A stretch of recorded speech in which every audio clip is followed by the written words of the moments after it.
Hi friends, నమస్తే అండి. దీపావళి స్పెషల్గా రవ్వ లడ్డు ఎలా తయారు చేసుకోవాలో చూపించేస్తాను. ఎవరికైనా అప్పటికప్పుడు అయిపోవాలంటే ఇలాంటి సింపుల్ స్వీట్ అనేది చేసుకోండి. ముందుగా దీనికోసం జీడిపప్పు తీసుకోండి. అలాగే ఒక గ్లాసు ఉప్మా రవ్వ ఉంటుంది కదండి, కరాచీ ఉప్మా రవ్వ తీసుకోండి. ఒక గ్లాస్కి ఒక గ్లాసు పంచదార తీసుకోండి. నేను పంచదార తీసుకున్నాను. కొంచెం నెయ్యి కావాలండి.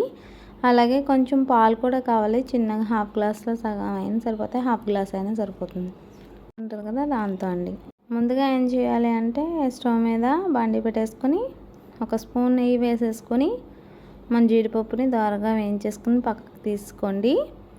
అలాగే అందులోనే బాగా వేగిపోయింది కదండి, పక్కకు తీసుకున్నాక అందులోనే మన ఉప్మా రవ్వ వేసేసుకొని బాగా ఫ్రై చేసుకోండి. దోరగా చాలా దోరగా వేపేసుకుంటే అయిపోతుందండి. బాగా దోరగా వేగిపోవాలి, అంత ప్రాసెస్ ఏమి ఉండదు. అందుకే సింపుల్గా చూపించేస్తాను, త్వరగా అయిపోయి ఏవైనా. ఇది ఒక దేవుడికి బాగా ఇష్టం అండి, ఇది ప్రసాదం. ఎక్కువ మనం వచ్చేది కార్తీక మాసం కదండి. కార్తీక మాసంలో చాలామంది రామదేవుడు పూజ చేస్తారు. అప్పుడు ఈ ప్రసాదాన్ని దేవుడికి నైవేద్యంగా పెడతారు. ఆయనకి చాలా ఇష్టం అండి. రామదేవుడు పూజలో ఈ ప్రసాదం కంపల్సరీ ముత్తైదులకి పంచుతారు. దేవుడి కోసం కూడా ఇన్నని చేస్తారండి.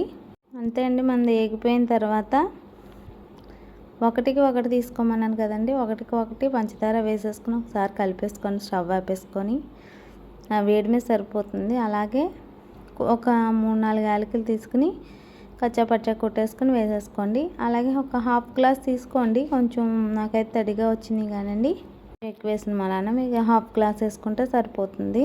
పాలు వేసుకోండి, కాచి చల్లార్చిన పాలు.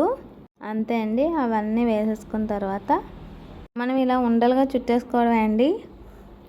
ఆ పిండి అంతా ఒక గిన్నెలో ఒక ప్లేట్ లాంటి దాంట్లోకి వేసేసుకుని ఉండలుగా చేసేసుకోవడం అండి. పాలు చూసుకుని వేసుకోండి. నేను కొంచెం మెత్తగా ఉంటుందని చెప్పి ఇలా వేసాను. మీకు ఎలా నచ్చితే అలా వేసుకోండి. అంతే. ఉండ చేసుకుని దాని మీద జీడిపప్పు అనేది పెట్టేసుకోండి. ఫినిషింగ్ చేసేసుకుంటే ఎంతో రుచికరమైన దీపావళి స్పెషల్గా ఈజీగా అయిపోవాలనుకుంటే ఇలా రవ్వ లడ్డు చేసుకోండి.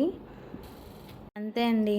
కమ్మనైన రవ్వ లడ్డు స్పెషల్ ఎలా తయారు చేస్తానని చూసారు కదా, సింపుల్గా. అంతే అండి. పెద్దగా వస్తువులు లేని వాటితోనే నేను ఏదైనా చేయాలనుకుంటాను, త్వరగా కూడా అయిపోవాలనుకుంటాను.